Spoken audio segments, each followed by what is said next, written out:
So ayan, nagmumuni-muni ako, iniisip ko kung paano ko magkakasilbi na yung araw na to. At ayan, naglakad-lakad na kami ng anak ko, pumunta kami ng Manukan kasi feeling namin sa amin yan. Kaya ayan, feeling namin na kami ang magpapakain, nag-aalaga araw-araw. Pero ang totoo, hindi naman talaga. At saka, paano kaya kung gabutin ko na lang tong saluyot para hindi na dyan kumuha si mama at hindi na kami mag-ulam ng saluyot. At ayan, dyan na lang kami sa kwarto kasi wala naman kaming pupuntahan. Tsaka pinainom ko muna tong anak ko ng minute-mid. At saka, naglambing-lambingan muna kami dyan kasi wala naman kami kasama dito sa bahay, dadalawa lang kami, araw-araw yan.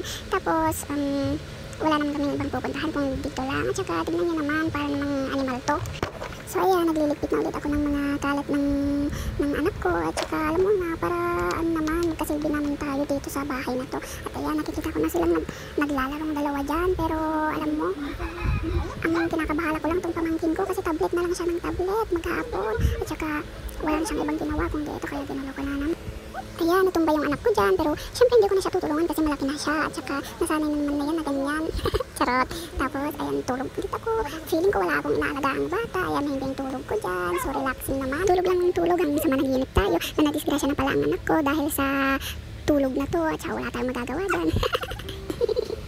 So, ayan, tulog ng anak ko. Kaya, ang laki naman ng bungangan yan. Tapos ito na, nag-exercise na ako. Tali muna ako ng buhok dyan. Tapos ito, mag-stretching. Ayan, kita na yung mga kilikili, yung mga brasong naglalakihan. Hindi ko alam na, 7 days na akong nagda-diet. Pero kanina, may Greenwich. Itik na lang natin, sayang naman. Tsaka ayan, Kleenex na yung katawan niya. At ang masasabi ko lang yan, feeling dalaga.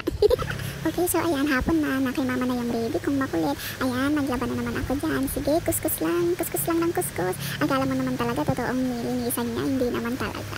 Tsaka ayan, meron na yung pampers ng anak ko. Tapos nakalaban na din ako, ayan, naglalakad-lakad na lang. Tapos kumain na rin ako. Ayan, ganyan ako magsuot paggabi kasi alam niyo naman, single ako. Tsaka, namiss ko na rin mabentang. Charot.